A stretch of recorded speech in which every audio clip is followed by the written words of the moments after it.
हमारे चैनल को सब्सक्राइब करें और बेल आइकन दबाएं। मैं हूं दयानंद शेट्टी और आप मुझे इंस्पेक्टर दया के नाम से जानते हैं। For more episodes of CID, subscribe to live crime and hit the bell icon. सजावट में सबसे अच्छे फूल लगाना, पूरी हवेली महकनी चाहिए, किसी भी चीज की कोई कमी नहीं होनी चाहिए। आखिर हमारी बेटी की शादी है। सरपंच जी, आप चिंता ना करें। और हाँ, मेहमानों का खास ख्याल रखना।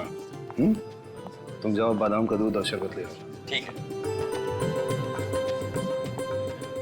अरे वीना, क्या हुआ? तुम बहुत डरी हुई लग रही हो। भाई, आज तो तुम्हें खुश होना चाहिए, तुम्हारी बेटी सुहागन होने जा रही है। अपनी बेटी की ब्याह के लिए जितने सपने संजोए थे, सब के सब आज सच होने जा रहे हैं। तो फिर मेरी चिंता का कारण आप अच्छी तरह से जानते हैं। मुझे भी इस बात की चिंता है, लेकिन तुम डरो मत। मैंने सबको चौकन्ना कर रखा है। 2 पहलवानों को बंदूकों के साथ सोनिका के कमरे के बाहर तैनात कर दिया है। इस विवाह में कोई अड़चन नहीं आएगी, मुझ पर भरोसा रखो। भगवान करे सब ठीक ठाक हो जाए और मेरी बेटी सोनिका के जीवन में कभी भी कोई अड़चन ना आए। आप क्या सोच रहे हैं? मीना, मैं सोच रहा था हमें सीआईडी की मदद ले लेनी चाहिए। एक बार तो उन्हें इत्तला कर देना चाहिए। हाँ, ये बिल्कुल ठीक कह रहे हैं आप। मैं अभी सीआईडी की ऑफिस जाता हूँ। लेकिन यहाँ पर सारी चिंता मत करो, यहाँ पर किसी को कुछ पता नहीं चलेगा। सब तैयारियां ठीक ठाक चल रही हैं। सुरक्षा का बंदोबस्त कड़ा है। तुम बस अपने आंख और कान खुले रखना और बाहर देखते रहना। जी ठीक है, मैं ध्यान रखूंगी। लेकिन आप मुहूर्त से पहले आ जाना, वरना। चिंता मत करो, मैं जल्द ही वापस आ जाऊँ। सब ठीक हो जाएगा।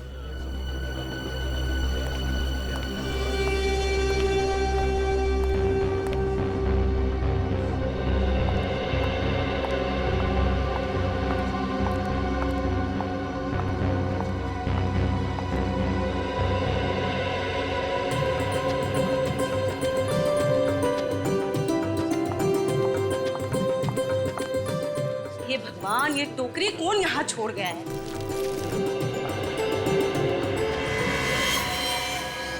क्या है?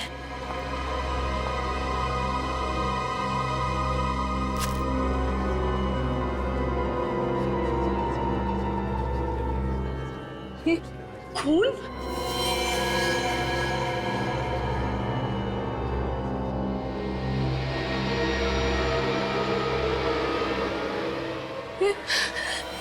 इतना सारा खून यहाँ कैसे आया? यहाँ पर तो कोई है भी नहीं। फंस क्यों रहा है? खींच क्यों नहीं रहा है?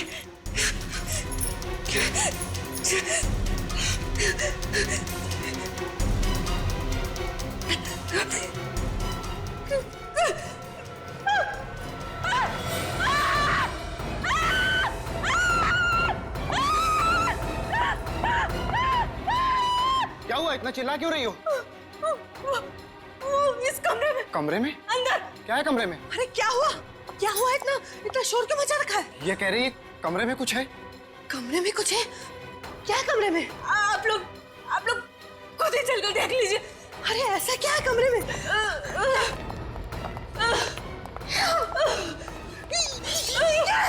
ये खून कैसा? हाँ?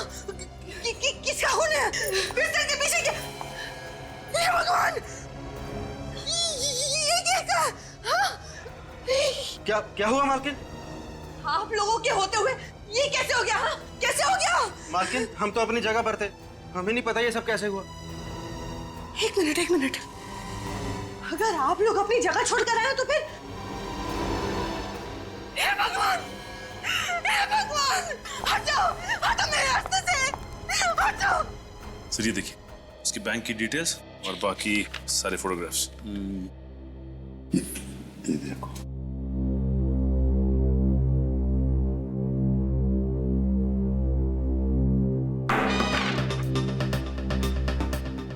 ये पेपर पढ़ने की जगह है। सॉरी। सॉरी क्या? चेहरा लटका क्यों है तुम्हारा? क्या हुआ? प्रॉब्लम है? पता नहीं सर, आजकल आदमी का दिमाग किस तरह से चल रहा है, किस हद तक सोच सकता है आदमी, उसकी सोच की तो कोई सीमा ही नहीं है। फ्रेडी, तुम कहना क्या चाह रहे हो? आजकल इस दुनिया में हर देश, हर शहर, हर गली, हर नुक्कड़ पे दहशत है। लोग एक दूसरे के खून के प्यासे होते जा रहे। जातीयवाद के नाम पे दंगे फसाद हो रहे सर। पहले तो आम आदमी आतंकवाद और बम विस्फोट से डरता था, अब तो आम आदमी का सबसे बड़ा दुश्मन बनता जा रहा है सर। पता नहीं किसके दिमाग में कब क्या आ जाए, अचानक उसका दिमाग खराब हो जाता है और 1 मिनट में सैकड़ों लोगों को गोलियों से छलनी कर देता है सर। अगर आदमी किसी और चीज से नहीं मरा ना सर, तो अपनी गंदी सोच की वजह से जरूर मर जाएगा। फ्रेडी, जो तुम कह रहे हो ना, सिर्फ उतना ही नहीं, इस दुनिया में अच्छाइयां भी है, समझे? ये दुनिया अब भी और आज भी उतनी ही खूबसूरत है, समझे? रो मत। हाँ? सर जी, मेरी मदद करो प्लीज। किस तरह की मदद, और आप है कौन? जी, मैं बंगरगढ़ गांव का सरपंच यशवर्धन हूँ। लेकिन किस तरह की मदद चाहिए आपको? दरअसल आज इस वक्त मेरे गांव बंगरगढ़ में मेरी बेटी सोनिका की शादी की तैयारियां चल रही हैं। सरपंच जी, आपकी बेटी की शादी है, ये तो बड़ी खुशी की बात है? तो इसमें हम क्या मदद कर सकते हैं? सर, मैं चाहता हूं कि आप लोग मेरे साथ मेरे गांव बंगरगढ़ आए, ये देखने के लिए कि शादी में सब कुछ ठीक ठाक चल रहा है या नहीं। एक मिनट सरपंच जी, कहीं आप हमसे हिफाजत तो नहीं चाहते? जी देखिए, ये हिफाजत वाला काम हम लोग नहीं करते हैं। जी, मैं जानता हूँ, मगर मैंने आप लोगों के बारे में बहुत सुना है। बड़ी उम्मीदें लेके आया हूँ आप लोगों के पास। देखिए यशवर्धन जी, आप समझने की कोशिश कीजिए। अच्छा जी, तो इतना कीजिए कि आप लोग मेरे साथ मेरे गांव आइए, मेरी बेटी सोनिका की शादी में शामिल होइए, खाइए पीजिए, शादी का आनंद लीजिए। बस इतनी विनती है आपसे। सिर्फ यही वजह है, और तो कोई बात नहीं है यशवर्धन जी? जी नहीं।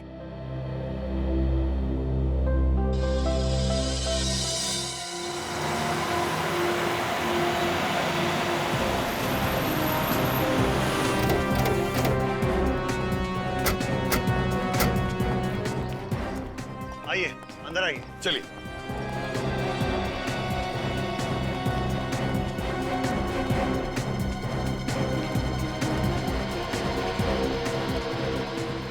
अरे सब लोग कहाँ हैं? वही तो है? हो क्या रहा है यशवर्धन जी? आप तो कह रहे थे कि शादी की तैयारियां चल रही है, फिर बाकी के लोग कहाँ हैं घर के? मैं भी यही सोच रहा हूँ सर, सब गए कहाँ? मेरा परिवार, रिश्तेदार, सारे मेहमान, कर्मचारी। जब मैं यहाँ से निकला था तो पूरे घर में चहल पहल थी। हे भगवान, मेरी बच्ची। ये आवाज, ये तो किसी की रोने की आवाज है।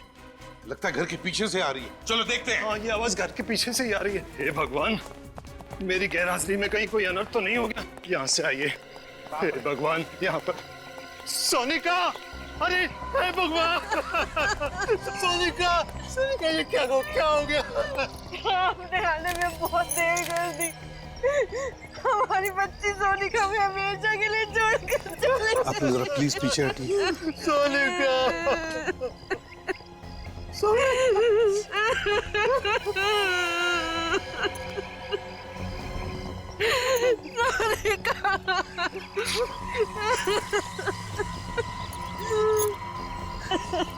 हमारी बच्ची।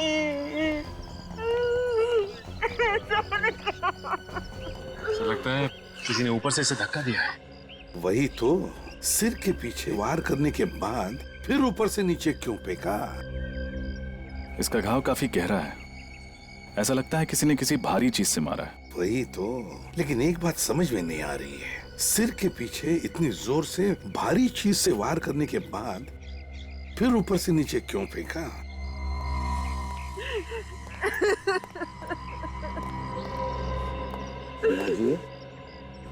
देखिए, मैं समझ सकता हूँ कि ये सही वक्त नहीं है आप लोगों के साथ कुछ बात करने का या सवाल पूछने का, मगर अगर हमें खोनी को पकड़ना है तो आपको थोड़ी सी हिम्मत रखनी पड़ेगी, हमारे सवालों का जवाब देना पड़ेगा। एक बात बताइए, जब यशवर्धन जी हमें बुलाने आए थे उस वक्त, मतलब यहाँ से हमारे पास आकर फिर हमारे साथ आने के बीच में क्या हुआ था घर में? सब कुछ इतना जल्दी में हो गया कि कुछ पता ही नहीं चला। पहले कमरे में वो खून, उसके बाद वो कटा हुआ हाथ, उसके बाद मैं सोनिका के कमरे में ऊपर गई तो फिर सोनिका, दरवाजा तो खुला। सोनिका, कमरे में कोई नहीं। सोनिका, कहाँ चली गई मेरी बच्ची? सोनिका, खिड़की की तरफ क्यों जा रहा है खून? सोनिका! यशोवर्धन जी, आपकी गैर हाजिरी में बहुत कुछ हो गया है। अगर मैं घर छोड़कर गया ही नहीं होता तो ये सब कुछ नहीं होता। हम आपका दुख समझ सकते हैं।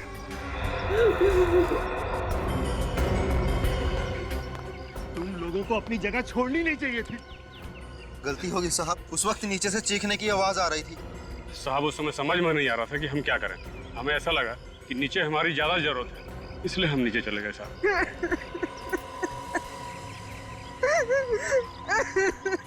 वीणा जी, क्या आप हमें वो जगह दिखा सकती है जहाँ पर वो खून और हाथ मिला? प्लीज। जी। इस तरफ से।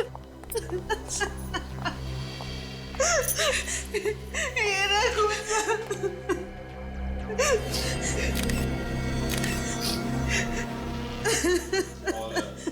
हाथ कहाँ? वो रहा।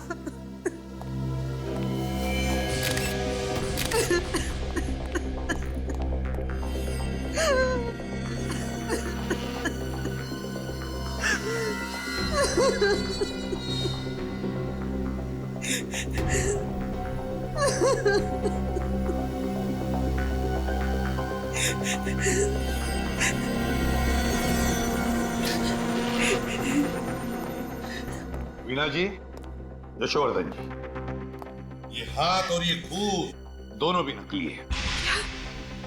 ये सब कुछ नकली है? जी हाँ, नकली है। सर लेकिन ये नकली हाथ और नकली खून यहाँ पे क्यों डालेगा कोई? सचिन, ये जो खूनी है ना, इसने जानबूझकर ये नकली हाथ और ये नकली खून इस कमरे में डाल दिया, ये सोचकर कि इसे देखते ही इस शादी से भरे घर में भगदड़ मच जाएगी, हंगामा हो जाएगा और सारे लोग यहाँ पर इकट्ठे हो जाएंगे, यहाँ तक के पहलवान भी। और बस इसी वक्त का फायदा उठाकर वो सोनिका का खून करेगा। सर ये जो कोई भी है बहुत ही चालाक मालूम पड़ता है।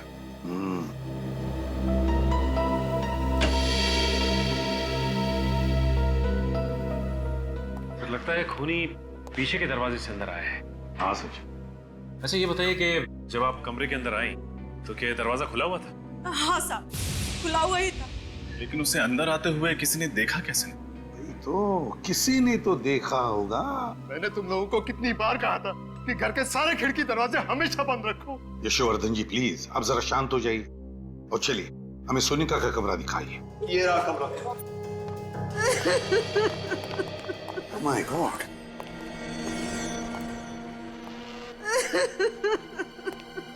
क्या हुआ है यहाँ पर?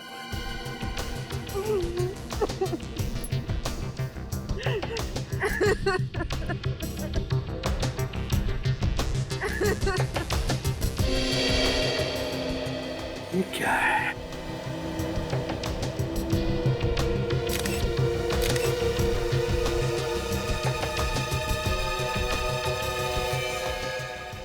किस कपड़े का टुकड़ा है ये तो मेरी बेटी सोनिका की साड़ी का टुकड़ा है।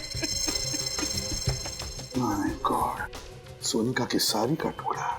लगता है खूनी ने सोनिका को यहाँ इस खिड़की में से नीचे फेंक दिया और बेचारी नीचे गिरते वक्त उसकी ये साड़ी उस खिड़की में अटक गई और ये कपड़े का टुकड़ा वहां मिल गया।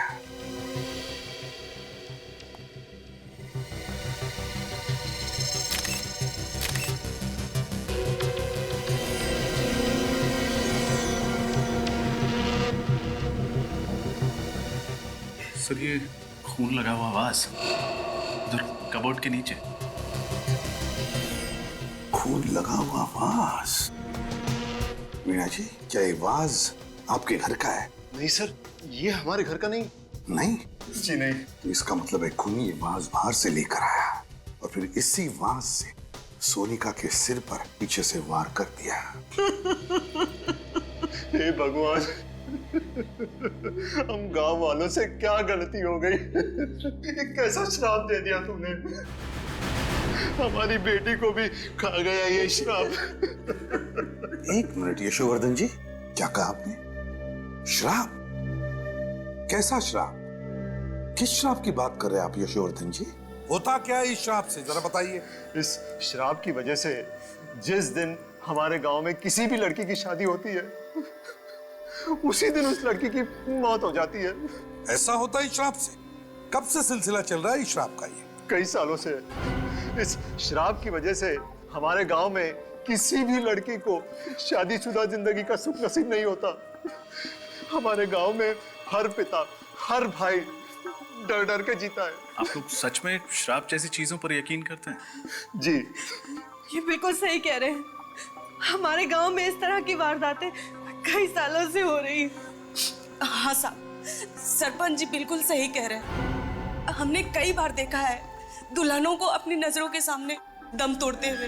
ये आप लोग किस तरह की बातें कर रहे हैं? आज के जमाने में इस तरह की बात कोई मानता है क्या? देखिए, आप लोगों की सोच आपकी जगह सही है और हमारी सोच हमारी जगह सही है।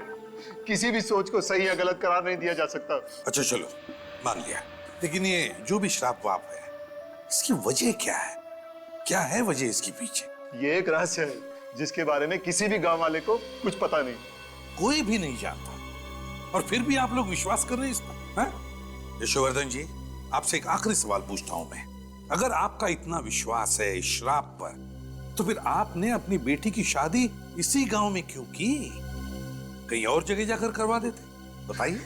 हम कभी नहीं करना चाहते थे, लेकिन सोनिका की जिद थी कि अगर उसकी डोली उठेगी तो इसी गांव से, इसी घर से उठेगी। उसकी जिद के आगे हमें झुकना पड़ा और हमने शादी की तैयारियां भी शुरू कर दी। हमने उसे बचाने की हर कोशिश की, लेकिन ये श्राप हमारी बच्ची को निकल गया। नहीं वीणा जी, देखिए, ये श्राप वाप कुछ नहीं होता, सब झूठ है ये। मेरी बात पर यकीन कीजिए, इसके पीछे कोई और है, कोई ऐसा शख्स जो सालों से आप में दहशत फैला रहा है इस श्राप के आड़, समझा? और हमें यही पता लगाना है कि है कौन ये, और हम पता लगा कर रहेंगे ही। एक बात बताइए, आपकी बेटी की शादी की तैयारियों की कोई वीडियो रिकॉर्डिंग वगैरह की है आपने? जी हाँ, है। तो ये वीडियो रिकॉर्डिंग हमें दीजिए। और सचिन, पता लगाओ इस गांव में ऐसी कितनी लड़कियां हैं, कितनी दुल्हनें जिनकी इस तरह की मौत हुई है, और उनके बारे में पूरी जानकारी निकालो। सर, मिल गया सचिन जानकारी, सीडी सब कुछ? हाँ सर, सीडी भी मिल गई है और शादी की जानकारी भी। वेरी गुड, लगाओ सीडी जल्दी। दया, कुछ तो जरूर पता चल जाएगा सारा चक्कर क्या है। सर, मुझे तो लगता है ये सारे खून उसी श्राप की वजह से हो रहे। चुप रहो फ्रेडी। फ्रेडी, आइंदा अगर श्राप शब्द तुम्हारे मुंह से निकला ना, तो समझ लेना कि तुम्हारी हमेशा के लिए ट्रांसफर इस बांगड़गढ़ में हो। नहीं सर, ऐसा मत करना सर। चुप। आइंदा ये शब्द तुम्हारे मुंह से निकलना नहीं चाहिए। कौन सा? श्राप। हाँ।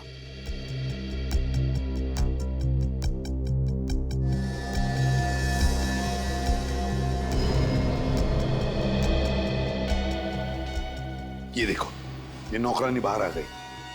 गड़बड़ हो गई है, घर के सारे लोग इकट्ठा हो गए। नौकरानी कुछ कह रही है। ये सारे के सारे इस कमरे के अंदर गए। इसी कमरे में वो नकली हाथ और नकली खून मिला था। कोई दोनों पहलवान भी आ गए, चौकीदार ये भी अंदर गए। इसका मतलब है घर के सारे लोग इस कमरे के अंदर हैं। ये कौन है? ये लाल साड़ी वाली औरत? अरे, तो ऊपर जा रही है। सर, यहाँ पे भगदड़ मच गई, बाकी के सारे लोग इस कमरे में गए। ये ऊपर की तरफ जा रही है। ऊपर तो सोनिका का कमरा है सर। हाँ, ऊपर तो सोनिका का कमरा है। देखा फ्रेडी, ये कोई श्राप वाप का चक्कर नहीं, ये इस लाल साड़ी वाली औरत का चक्कर है। दया, कहीं ऐसा तो नहीं कि सोनिका का खून इस लाल साड़ी वाली ने ही किया है? सर, रिवाइंड करना सर। बस प्ले करो सर। जरा इस औरत की चाल को जरा गौर से देखना, कुछ तो गड़बड़ है सर। हाँ दया, चाल तो मर्दाना लगती है। सर, कहीं ऐसा तो नहीं कि कोई आदमी ये साड़ी पहन के अंदर जा रहा है? हो सकता है, और इसी आदमी ने सोनिका का खून किया है। सर, अगर इसी आदमी ने उन बाकी दुल्हनों को मारा है, तो हो सकता है उनकी शादी पर भी ये गया लड़की बन के। बिल्कुल सचिन, सारी जानकारी है ना इसमें? हाँ सर, लेकिन सर शादी की डेकोरेशन करने वाले तो सारे लोग अलग थे, यहाँ तक कि केटरर भी अलग, और तो और शादी में जो मेहमान आए थे वो भी अलग है। एक शादी में जो आया वो दूसरी में नहीं है। अच्छा, पांचों शादियों में सारे के सारे लोग अलग अलग थे, यहां तक कि मेहमान भी। लेकिन ये क्या, इन पांचों शादियों में एक आदमी कॉमन है। कौन सा? पंडित जी, दया, जगनलाल पंडित। लेकिन सर, सोनिका की मौत तो शादी की रस्में शुरू होने से पहले ही हो गई थी। उस वक्त पंडित जगनलाल तो पहुंचा भी नहीं होगा सर। अगर आने वाले तो थे पंडित जगनलाल, तो कहीं ऐसा तो नहीं कि सोनिका का खून इस पंडित जगनलाल ने ही किया, लाल साड़ी पहनकर? हो सकता है सर, या तो वो खुद खूनी है या फिर खूनी के साथ मिला हुआ है। इस पंडित जगनलाल को मिलना ही पड़ेगा।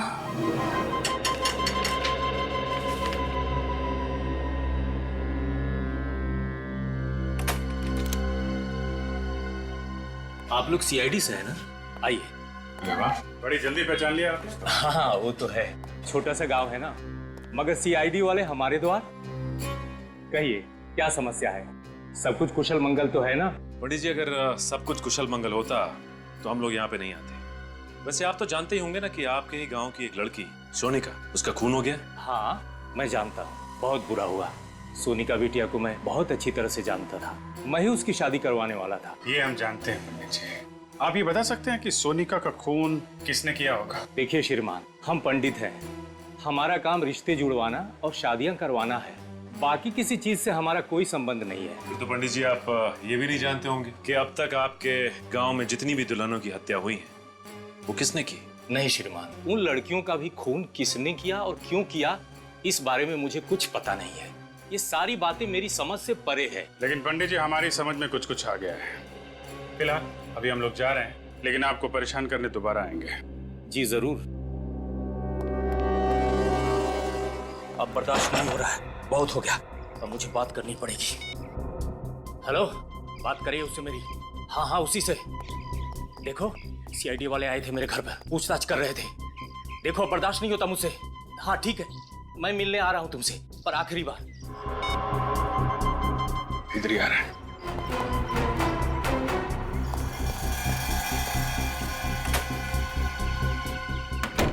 हे प्रभु, रक्षा करना मेरी।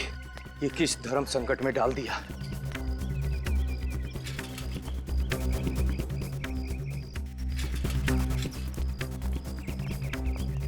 आज तो उसे मुझे बताना ही पड़ेगा।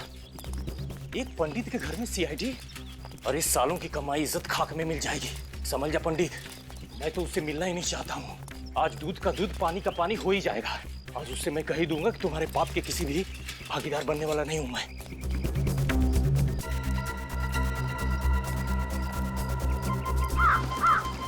अभी तो यही था सर, अचानक गायब हो गया। उसे कहीं नजर नहीं आ रहा है। देखो, यहीं कहीं आसपास छुपा होगा। सर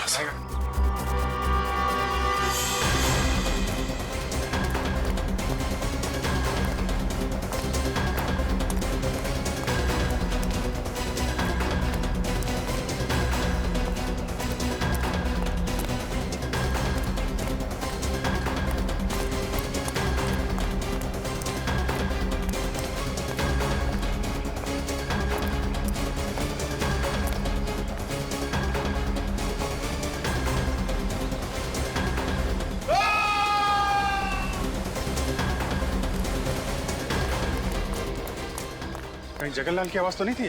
सर, आवाज यही कहीं से आई। इस तरफ। अरे यहाँ तो भीड़ जमा है। जगनलाल के साथ? एक्सक्यूज मी, प्लीज हटिए, प्लीज हटिए, हटिए, हटिए। हमें तहकीकात करने दीजिए। और हाँ, किसी भी चीज को हाथ मत लगाइएगा। हे भगवान, इस शापित गांव के एक लौते पंडित को भी आपने उठा लिया। अब क्या होगा हमारा? कल ही तो इन्हें मैं मंदिर के बाहर मिला था। सर, खूनी ने चाकू पीठ में लगा छोड़ दिया है। सर, लगता है खूनी ने चाकू फेंक के मारा होगा और भाग गया। अजीब सी बात है सर, एक गांव के पंडित को कोई क्यों मारना चाहेगा? अजीब बात तो इस गांव की हर एक चीज है। एक के बाद एक खून होते जा रहे हैं, पर खूनी इतनी जल्दी जगनलाल को मार के कहां भाग गया? लेकिन आसपास चेक करो जरा। हटिए, हटिए। सर, कहीं ऐसा तो नहीं कि जगनलाल जिस आदमी से फोन पे आखिरी बार बात कर रहा था, उसी ने इसे बुलाया यहाँ पे और मार दिया? जगनलाल को उसके इरादे पे शक नहीं हुआ होगा कि वो उसका खून करने वाला है। हाँ सर, इसने सीआईडी के आने की खबर दी होगी और उस आदमी ने इसका हमेशा के लिए मुंह बंद कर दिया। इसका मतलब सिर्फ हम ही नहीं, वो खूनी भी इन गलियों में भाग रहा था इस जगनलाल के पीछे। मौका पाते ही उसने चाकू मारा और भाग गया। हाँ सर, ये जो कोई भी है काफी चालाक आदमी है। सर। हाँ सर, आसपास कुछ भी नहीं मिला। अच्छा, इसका थैला चेक कर लेना।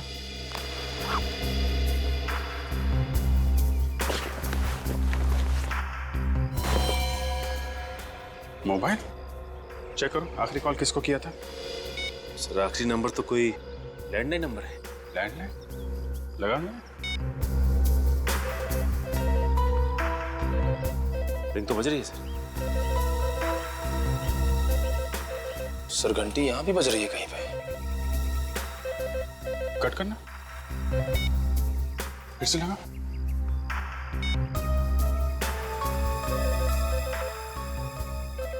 घंटी की आवाज तो यहीं से आ रही है। इसका मतलब ये नंबर यहीं आसपास का है। चलो देखते हैं। निखिल, बॉडी को फॉरेंसिक लैब भिजवा दो। सर।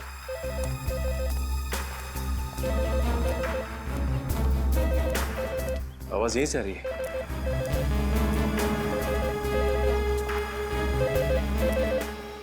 रिंग यहाँ बज रही है। तो इस पीसीओ पे पंडित जगनलाल ने फोन किया था, लेकिन किसके लिए? दुकान वाला जानता होगा सर। दुकान वाला कहीं नजर नहीं आ रहा। दुकान खुली छोड़कर कहाँ जा सकते हैं? सचिन, गांव में ऐसा ही होता है, लोग एक दूसरे पे भरोसा करते हैं। हाँ सर, लेकिन अब पता कैसे लगेगा कि जगनलाल ने किसके लिए फोन किया था यहाँ पे? जी साहब, कुछ ये साहब। तुम इस दुकान के मालिक हो? हाँ साहब। ये दुकान छोड़ के कहाँ चले गए थे? साहब वो घर पे गया था साहब। घर पे गए थे। यहाँ बगल में पंडित जगनलाल का खून हो गया और तुम घर पे क्या कर रहे थे? क्या साहब, पंडित जी का खून हो गया साहब? कितनी देर हुई दुकान छोड़ के गए? साहब 5 मिनट पहले गया था साहब मैं। 5 मिनट पहले? हाँ साहब। अच्छा ये बताओ कि 8-10 मिनट पहले यहाँ पे किसी का फोन आया था क्या? हाँ साहब, थोड़ी देर पहले पंडित जी का फोन आया था मनीष बाबू के लिए साहब। मनीष बाबू? कौन है ये मनीष बाबू? साहब वो जो घर दिख रहा साहब, साहब वहीं पे रहता साहब वो। अच्छा मनीष, ये मनीष बाबू का फोन अक्सर यहाँ पे आता रहता है क्या? हाँ साहब, उन्होंने बोल के रखा साहब कि जब भी उनका फोन आया तो उनको बोल देना, तो बोल देता था साहब मैं। कि उनके पास खुद का फोन या मोबाइल नहीं है क्या? नहीं साहब, जहाँ तक मैंने देखा है उनके पास खुद का मोबाइल फोन नहीं है साहब। जब भी फोन करना होता साहब वो मेरे पास ही आते साहब। अभी होंगे मनीष बाबू घर पे? हाँ साहब, ज्यादातर वो घर पे रहते साहब। क्या दिखाओ घर किधर? चलिए साहब। साहब यही है मनीष बाबू का घर साहब। यहाँ पे तो ताला लगा हुआ है। जगनलाल का खून करके फरार हो गया। ये आदमी हाथ कैसे लगेगा सर? एक काम करते हैं, घर की तलाशी लेते हैं। खोलो ताला।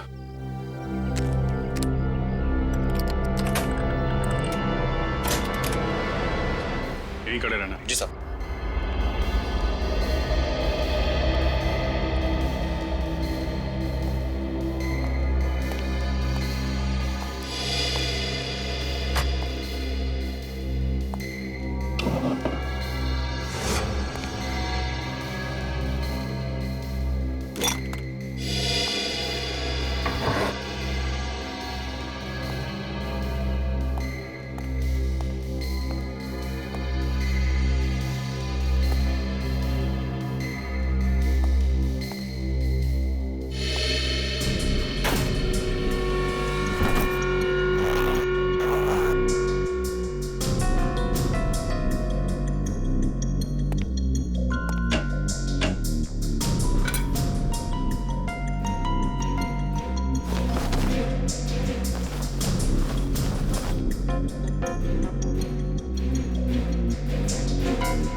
हाँ सचिन,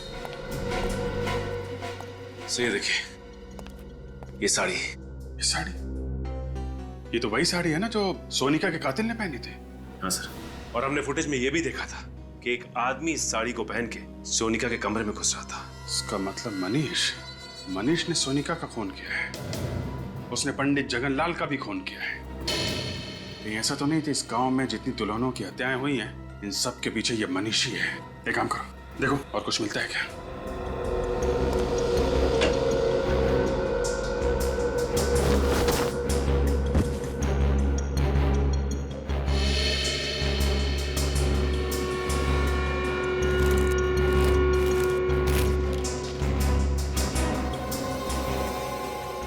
ये आदमी और ये औरत, ये फोटो, सर इस औरत को मैंने कहीं देखा है।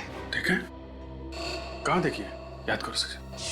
सोनिका के कमरे में जो फोटोग्राफ्स थे उसमें ये लड़की भी थी। सोनिका के घर पे? इसका मतलब सोनिका इस औरत को जानती होगी। और ये आदमी भी था फोटो में? सर ये आदमी तो नहीं था। फिर ये कौन है? जरा उस दुकान वाले को बुलाओ। भाई साहब जरा अंदर आइए।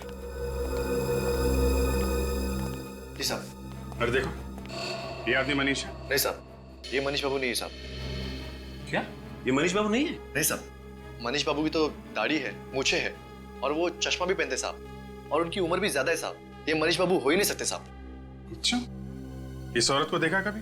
नहीं साहब, इन्हें मैंने पहले कभी नहीं देखा साहब। सर हमें साड़ी तो मिल गई है, लेकिन इसका कहना है कि ये आदमी मनीष नहीं है। तो कहीं ऐसा तो नहीं कि जो आदमी सोनिका के कमरे में भेस बदल के गया था उसे मारने के लिए, वो आदमी ये फोटो वाला आदमी हो सकता है ये मनीष का कोई रिश्तेदार या फिर जान पहचान वाला हो। एक बात बताओ, ये मनीष आदमी कैसा है? मनीष बाबू को इस गांव में आए हुए 1 साल हुआ है। मैं उनके बारे में इतना कुछ नहीं जानता साहब। वो यहाँ पे अकेले रहते थे या इनके साथ कोई और भी रहता था? हाँ साहब, अकेले रहते थे साहब। अकेले? हाँ साहब। किसी को देखा यहाँ पे आते जाते उनसे मिलते? नहीं साहब, मैंने किसी को उनके घर पे आते जाते नहीं देखा साहब। ठीक, तुम जा सकते हो। अगर इस औरत की फोटो यशवर्धन के घर में है तो यशवर्धन इस औरत के बारे में जरूर जानता होगा। चलो यशवर्धन से मिलते हैं।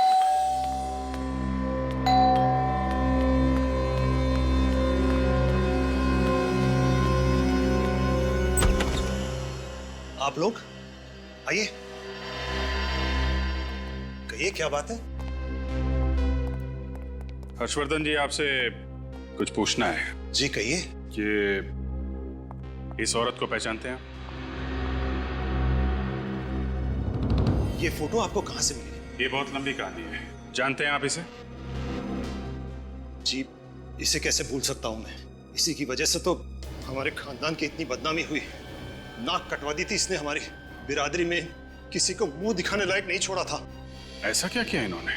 और है कौन ये मेरी चचेरी बहन थी, शिवानी। चचेरी बहन? जी हाँ, अब जिंदा नहीं है। मार डाला मैंने इसे। आपने मार दिया इसे? जी हाँ।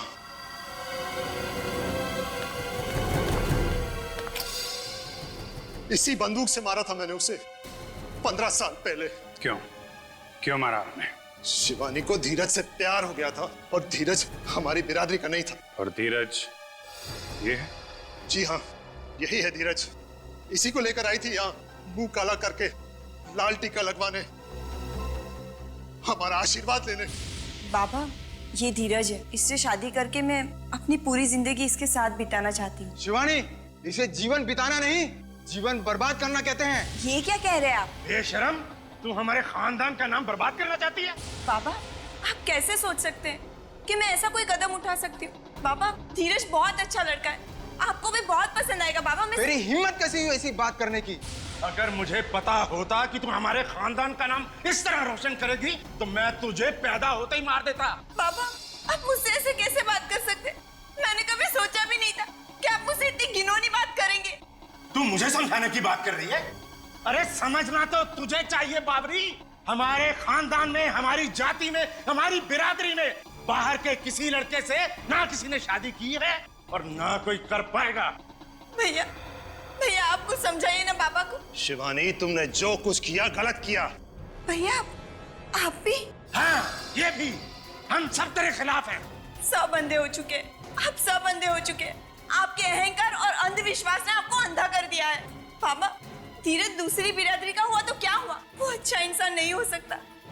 बाबा, मैं आपसे विनती करती, हमें अपना आशीर्वाद दे दीजिए, हमें अपना आशीर्वाद दे दीजिए। कभी नहीं, जब तक मैं सलामत हूँ कभी नहीं।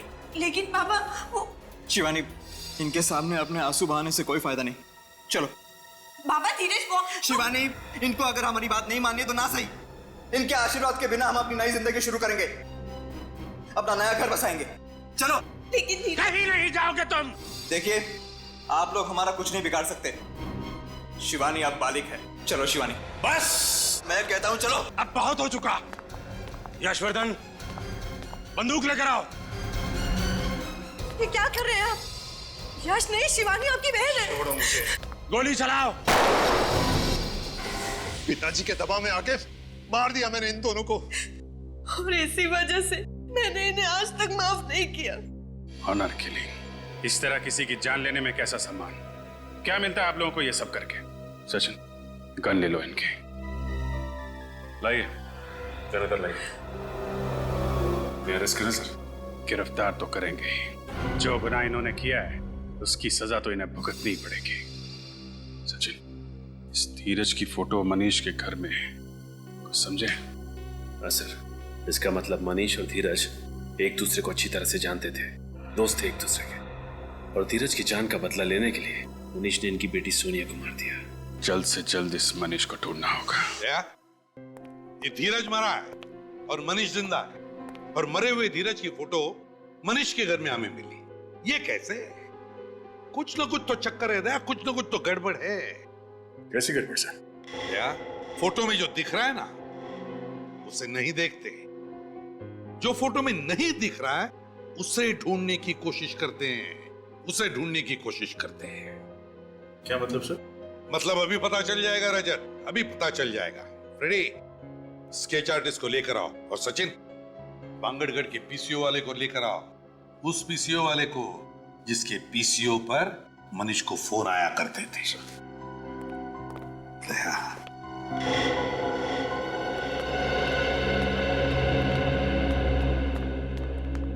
आइए। स्केच आर्टिस्ट को क्यों बुलाया? अभी पता चल जाएगा। ये चेहरा देखो, हम चाहते हैं कि ये चेहरा बनाया।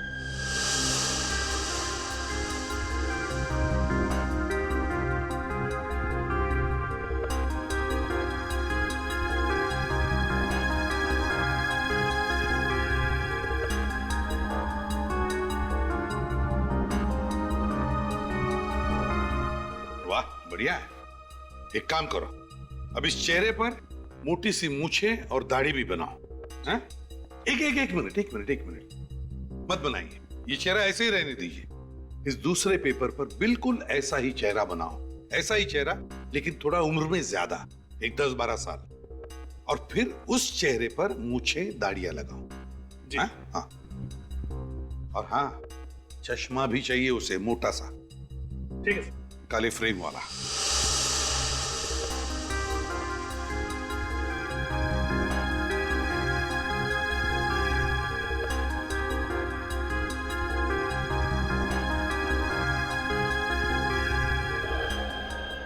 देखा दया, मेरा शक सही निकला। ये मनीष ही धीरज है? हाँ साहब, यही मनीष बाबू साहब। एक सेकंड। ये आदमी तो उस दिन भीड़ में था जब हमने सोनिका की लाश देखी थी।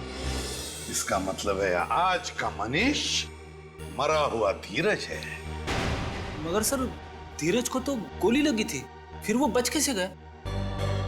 इसका मतलब धीरज कभी मरा ही और मनीष बाबू बनकर सबकी आंखों में धूल झोंकता रहा। एग्जैक्टली। हमें किसी तरह से इस मनीष को पकड़ना होगा। मनीष उर्फ धीरज को ढूंढेंगे कैसे सर? ढूंढेंगे फ्रेडी, ढूंढेंगे। फिर से बांगड़गढ़ गांव में शादी होगी, दुल्हन सजेगी, और ये बाराती भी आएगा।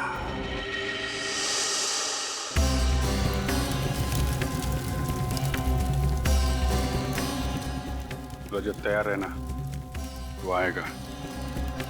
दुल्हन को मारने जरूर आएगा। दुल्हन को हम आज तक नहीं आने देंगे सर। आप फिक्र मत कीजिए, उसके आगमन के लिए हम पूरी तरह तैयार हैं।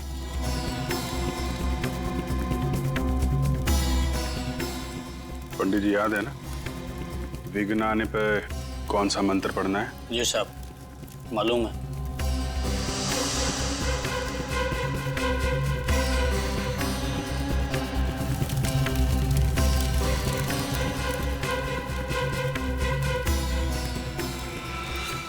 अरे, ये बिजली को क्या हुआ? खूनी आ चुका है। रजत, तैयार रहना। ये बिजली नहीं, कुछ और ही है। सही कहा तुमने, हमारे गांव के दुल्हनों पर किसी तरह का श्राप लगा है।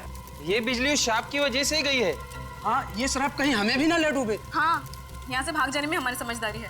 हमें शादी में आना ही नहीं चाहिए था। चलो यहाँ से। हाँ चलो। एक्सक्यूज मी, एक मिनट। कहाँ जा रहे हैं आप लोग? कोई भी कहीं नहीं जाएगा, बाहर नहीं जाएगा कोई भी। आप लोग यहीं रुकिए प्लीज, कहीं मत जाइए। देखिए, हमें जाने दीजिए।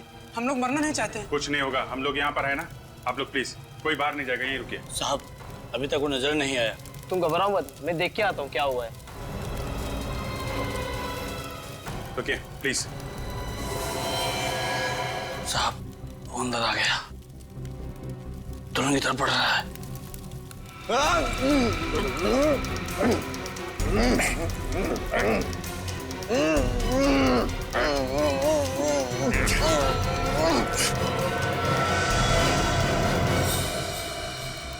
अरे तुम दुल्हन नहीं हो? जी हाँ, तुम्हें क्या लगा तुम्हारे यहाँ तो एक दुल्हन और मारी जाएगी?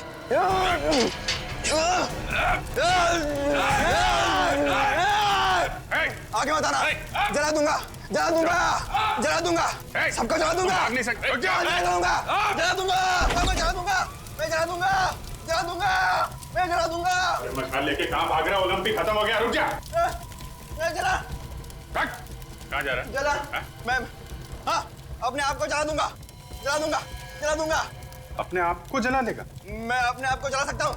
मनीष और धीरज, जिसने गांव की इतनी मासूम दुल्हनों को मौत के घाट उतारा है, सोनिका का और पंडित जगनलाल का खून किया ऐसा अपराधी, क्या लगता है रजत अपने आप को जला पाएगा? नहीं सर, इसकी शक्ल देख के तो नहीं लगता। क्या बात कर रहे हो? आप लोगों को मेरी बातों पर यकीन नहीं आ रहा है? मैं खुद को जला सकता हूँ। अच्छा ठीक है, जला ले। देखो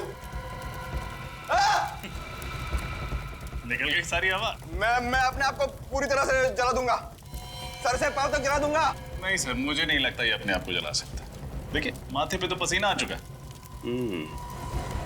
और इसके पैर भी कांप रहे हैं। जलाओ, जलाओ, जलाओ तुझे, हैं? जलाओ।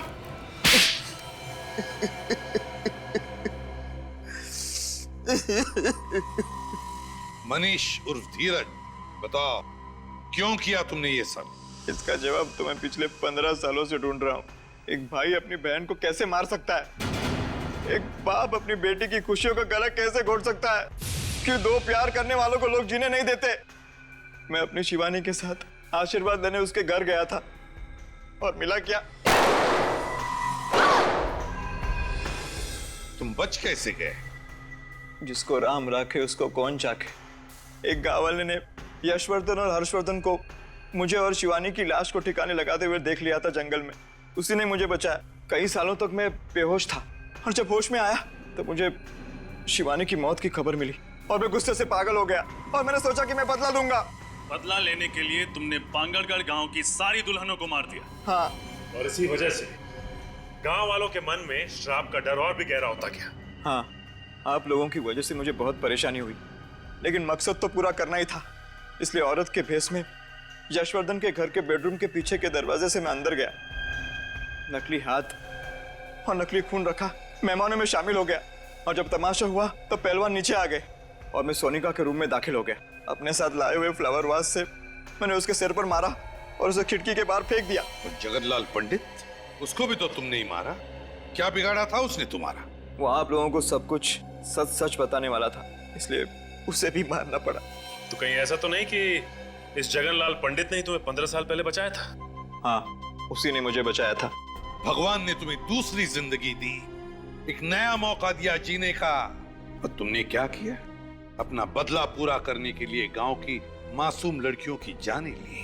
उनकी शादी के दिन अब तो भगवान भी तुम्हें माफ नहीं करेगा, तुम्हें तो फांसी होकर ही रहेगी। For more updates, subscribe to our channel, click the show links and enjoy watching the videos.